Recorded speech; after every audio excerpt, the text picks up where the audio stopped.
Welcome to the second 6 weeks 5th grade curriculum preview. Our reading expectations for this 6 weeks are listed in the table. We would like for students to be at a level T at an independent reading level. Strong would be a U, and if a student is S or lower, that student has limited skills and needs intervention time and guided reading with you every single day. So let's take a look at some of the expectations that we have in this unit. We want students reading independently for 20 minutes or greater at a time. And I'm going to be addressing what that really means and what we need to see that looking like. 30 minutes of independent reading in a self-selected text at their independent reading level, and then 30 minutes in a guided reading, 300 minutes of a guided reading and assigned text through guided reading with you. One of the things is we want students to be able to make inferences and draw a conclusion about a point of view, occasion, audience, purpose. This is something that we struggle with on STAR. It's one of the lowest, the standards that we really seem to have so much trouble with. So let's begin this second 6 weeks building a real strong foundation and really having lots of practice with inferencing and drawing conclusions. So also we want them to compare literary and informational text with similar ideas and provide text evidence from both texts. We need them identifying thematic links. They need to be able to compare an author's treatment of the topic and then reading independently with comprehension and fluency. Now, reading workshop is off to you should have all of the environment built, and you've been working on stations or things that make children be independent so you can begin your guided reading groups. Word study is separate from reading workshop in that you spend 5 to 10 minutes each day working with words, whether it be through vocabulary, phonics, or your spelling. Now in the reading workshop, which is our Tier 1 priority, we want to make sure that we are having a focus lesson each day where kids come together learning, and you're modeling using the gradual release of responsibility. And then now you're going to be beginning to pull your guided reading groups using that STAR 360 data. And then students are independently practicing. And one of those practices is independent reading. And we'll address that in just a moment about what that looks like. And then making sure that we complete the cycle of reading workshop with a reflection of what the learning was about that day. So let's address independent reading. The independent reading that I am talking about is very different from sustained silent reading or drop everything and read. Independent reading during reading workshop is where the student has a focus and a purpose for reading. They would, after having a focus lesson, they would go off and you would tell them, today we learned about inferencing. So in your independent reading today, as you pick from your book box, what I'd like for you to do is to have a reading response about the inferences you're making while you're reading. You could have a graphic organizer. So this is where you're using your reader's notebook to record their learning, setting goals, and reflecting. So if you're struggling with this, it is about them reading independently in their independent reading level with the skill that you've taught with the focus lesson. So this summer we gave you some different activities to help you with this. The tic-tac-toe reading responses is a great opportunity for you to do that. You could pick one of these that represent the standard that you are referring to, and then you could have students respond to, you would do it during the focus lesson, and then you would actually model this using a text yourself, a small excerpt of a text. And then as they go off to read, you would say, today, during your independent reading time, I want you, let's just take this one, I want you to pick a paragraph from the reading today. I want you to write down on a sticky, what's the main idea of that paragraph? How does each sentence support the main idea? You're using your freeze time to examine paragraphs. So students would do that with you during the focus lesson, and then during the independent practice time, they would be doing that with their independent reading level. Here's one that's really great, because every 6 weeks we have the standard 5.2a, b, where they are looking at words in context. So this is one of the tic-tac-toe responses. Discuss one word that was new to you. How did you figure out the meaning of this word? Why is this word just right for this particular idea? name a synonym, an antonym, or a homograph or homophone for this word. So you would model this during your focus lesson using this standard as your focus lesson, like that when we read that we really need to, when we come to a word we don't know, we need to use the context around it to figure out what that word means. So you would model this with a text for the student, and then they would then take their independent reading, and when they come to a word they don't know, they would use this strategy. So that's a great one. Here's another activity for a workstation that is in your overview, because you're looking at how authors do have themes across genres. You consider analyzing poetry in a literacy station. Now, you would have to model this in a focus lesson. You would provide a collection of poems that exemplify one major type of poetry. Okay? Then ask students to read 10 to 12 poems from the collection, and then identify the characteristics the poems have in common and describe how each poet created that. So you can refer to the types of poetry in the Norma Jackson resources if you need help in developing this. This would be a great workstation for this 6 weeks. Here is the link that we have given you. You can download this PowerPoint after you get through watching the curriculum preview to get to this link to see of the resources of poetry that we have available for you. Now let's talk about that word study that's separate from reading workshop that you are really working on Tier 1 instruction. I hope that you are using your English word study. It is a great resource for you. The 5th grade has been redone, and it is amazing. It gives you a pacing guide for the whole 6 weeks. So let's take a look at what's in the English word study this 6 weeks. With week 7 and 8, you're going to review sight words with silent E, silent letters with silent letters. So looking at that, making them be very in a snap, knowing these particular words. Week 9 and 10, you're going to be teaching about homophones and frequently misused words. And there's some great resources in that English word study. Week 11 and 12, it's review vowel, consonant, vowel, and vowel, consonant, consonant, vowel, syllable division procedures. So you have all these type of cutouts that you can put in the writing handbook for teachers for students to understand how words work. So it's a great resource. Another added thing that we've added to the 5th grade word study is the grammar alert. This 6 weeks, your standards are understanding preposition and prepositional phrases, collective nouns, and adverbs. And we have given you some great ideas about how to work with students and introducing and reinforcing these particular standards. Another part of word work is your academic vocabulary. This is a new feature in the overview.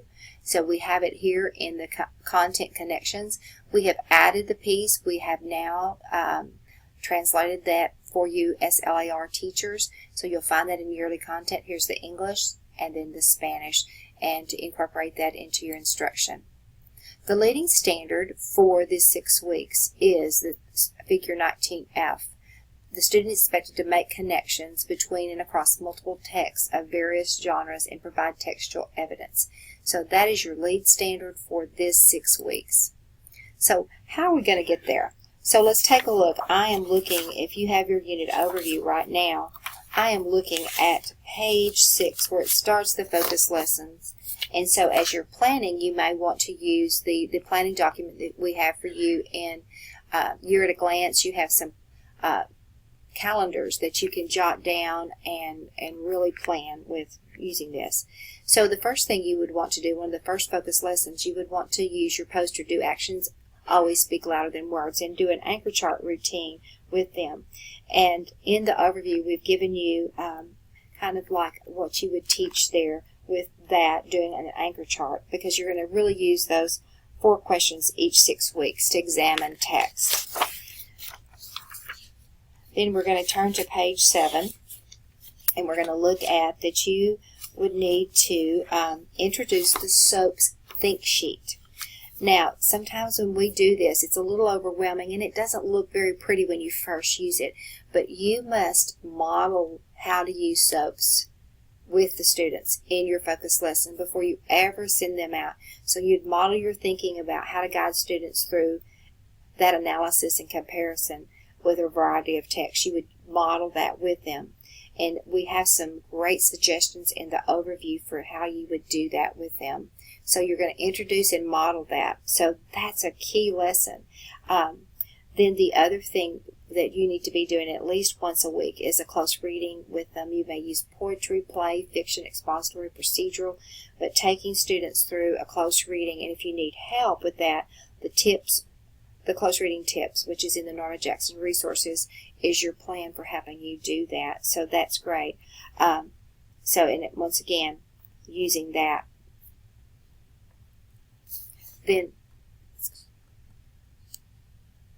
So another thing that you're going to be doing is plays, and looking at what are the structural elements of a play, and describe how a play is divided into scenes. Your Treasures has a resource that has plays in it that would be extremely helpful in using that. And this might be a time where you pull Mentoring Minds in. If there's a play there, that you might use the Mentoring Minds passage there to really talk about a play. At least once a week, intentionally select text with similar themes. After using the SOAP Think Sheet to analyze, compare, and contrast the writer's treatment of the theme, make connections between and across multiple texts of various genres based on thematic links and author's analysis. So once again, see that overview. Here is what the feedback sheet, the SOAP Think Sheet, looks like. And I've heard teachers say that once they've implemented this, that they just really see kids really taking a look and really comparing and contrasting. And that's our whole goal, is getting kids in a deep discussion about those type of things. One of the next focus lessons that you need to have is explain the effect of a historical event or movement on the theme of a work of literature. And this is not asking students to identify dates and events. It's really asking them how to recognize values and beliefs that result from the conditions at the time. So it's really some really deep, great things to discuss with fifth graders. So that'd be a great focus lesson, and I can just see kids really getting involved in that discussion with you. We also need to have a focus lesson on identifying and explaining intentional language that foreshadows events and actions. That's always one on the star that they struggle with, is foreshadowing events. So working with them on that. Identify and explain how dialogue or descriptions of characters' thinking is used to develop the plot.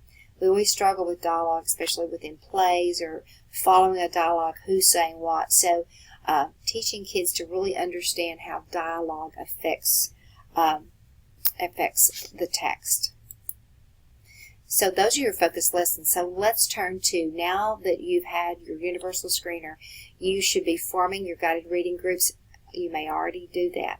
Have already done that. You're going to use your summary report of the STAR 360, any running records that you've done, so you know where are these. You've got your kids in groups. So next is where do they fall? Looking at where are they with Fountas and Pinnell. So then looking at that, say where are they at? Are they transitional, fluent? You may even have some emergent. So where do you go to get the help that you need? Your next steps to guided reading is your Bible on really implementing guided reading to its fidelity. So looking at those pages in that book, and if you do not have a Jan Richardson book, you need to contact me and I will send you one, because this is your Bible teaching you how to really get that small table with doing the greatest work with kids. And remember that in that small group, you're going to have a folder, and you're going to download each of these lesson plans for each group. This is the link that takes you to those, that it gives you, and you just fill this out. And you have one for each group, and so it really walks you through. And the great thing about the Jan Richardson book, each one of these little details, like if I'm planning for day one, then I'm going to get the gist of the story, and then what's my new words that I want to look at. But down here in the decoding strategies, you're only going to pick one. And then in the Jan Richardson book, it tells you exactly how to implement that strategy. Then over here, the comprehension strategies, you're only going to pick one. Same way with vocabulary, same way over here. And then you will make sure that you have a discussion prompt that you're going to discuss stuff with. So it really takes a little bit of you knowing those books and knowing where they are.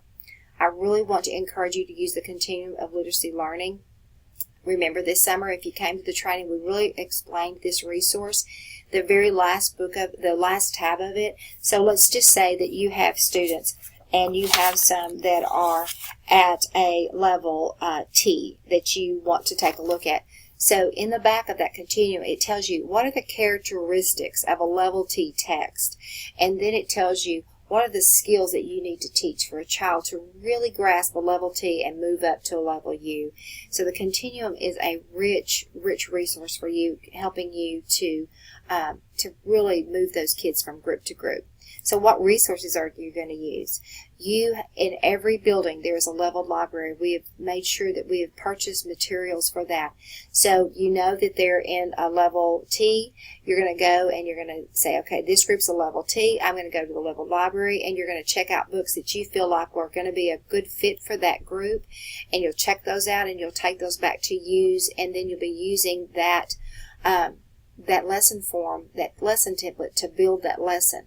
You also this year have Reading A to Z. We've made sure that every reading teacher has Reading A to Z for their students.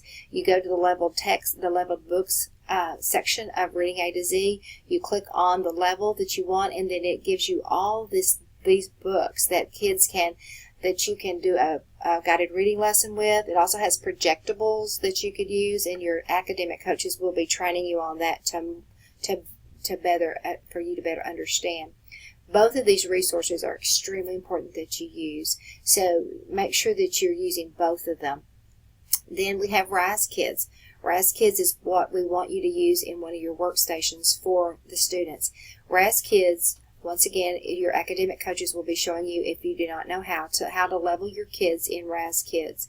Once you level your students, then they are assigned ebooks, a bookshelf of ebooks, and students are then be taken through where they can listen to the book or they can read the book, and then they have activities where they take quizzes on that, and then you as a teacher can follow them with their data. So this is one that we really want you using in Workstation, and the district has purchased that for every student in Birdville. So now that we've taken a look at that, let's go into writing. Writing is so very important. We need writing workshop happening every day in 5th grade. Where we want kids to be is at a stage 9, and strong is stage 10 and 11. So what are some of the expectations? We're expecting them to identify main ideas and supporting details that add substance and depth to that whole message of their paper. We want them to include an introductory paragraph that establishes that message and engage the reader. We want that hook. We want them to really learn how to make great introductory paragraphs. We want them to demonstrate, as we said, demonstrating ideas and conventions in stage 9, okay, greater than stage 9. We want them in the editing and revising phase is to replace tried or formulaic transitions with meaningful transitional words, phrases, or connecting sentences. Also, we want them proofreading and looking at their sentences to see, am I only using simple sentences and am I using compound sentences? And you'll notice those are the same conventions that you are learning about in your grammar alert. So we want them to take that into their writing. The writing expectations, by the end of the 6 weeks, we want them writing independently for greater than 20 minutes at a time. Plan and produce first draft writing with increased proficiency and development. So here's some what we'd like to see. Greater than 2 first draft multi-paragraph informational essays. Maybe a poem using poetic techniques, figurative language. We want to make sure that we are using the graphic elements, capital letters, and line. And then, so those are some of the things. And you definitely want to write across your content. Use those great things in social studies and science that they are working on, helping them to develop their essays. So the lead standard is to be writing expository or procedural text. So we want them creating multi-paragraph essays to convey information about a topic. So this is where a great opportunity for you to use your science and social studies content to have them write, to write what they know. Once again, you are doing this through the writing workshop. You're having a focused lesson each day where you're coming together, teaching them a skill, and they are independently going out and writing for greater than 20 minutes and applying the writing skills that you've learned and taught them in the focused lesson. So what are you, the teacher, doing then during that time? You are walking around monitoring their work, doing 1 to 2 minute conferences with individual kids. And if you look at on page 8 of your overview, when we talk about independent writing, walkabout conferencing, we give you what you're looking for when you're walking around this 6 weeks. And that's a very valuable part of that overview, to read that and to know what is it that I'm looking for, so you know what you're going to look for, and then what you're going to say is smart moves that they're making. So what are some of the focus lessons that you need to do? And once again, I am back on page 6 and looking at the writing focus lessons. So you're going to see that we're mirroring reading, is that you're going to use the do actions always speak louder than words anchor chart. So that's a great one, and we tell you in the overview how to basically use that in that focus lesson. So then the next is you're going to refer to general directions for using 3-box plan with freeze time. You want to give them writing prompts that extend your social studies and science, like we've already said. You're going to be reviewing adverb clause and model how to connect ideas by explaining when and why. Once again, review as needed the 3-box plan with freeze time, stop, pair. Examine a collection of poems that we've given you a idea about how to do that in that lesson about poems. See your overview for that. And then review the conventions of letters. And so this is a great opportunity for them to really write maybe a veteran's letter, and then to use and to evaluate their letter using the stop rating skill. So those are some ideas about focus lessons for the writing. Okay? And remember, your conventions are in your grammar alert that we talked about earlier about teaching them how to use those. But we really want them to use them in their writing. The key focus lessons, remember, this is the document that we gave you. So once again, to really explain the stop procedure, here's the things this 6 weeks you're going to be talking about with the S. Identify main ideas and supporting details that add substance with the S, sticking to the topic. How are we going to do with telling enough? And this is where you're going to include an introductory paragraph that is engaging and establishes the central message. The O is you're talking about meaningful transition words or adding prepositional phrases that add depth and clarity and really move your paper and give it movement. And then in the P, we want them to proofread for fragments and run-ons and accurate sentence boundaries in simple and compound sentences.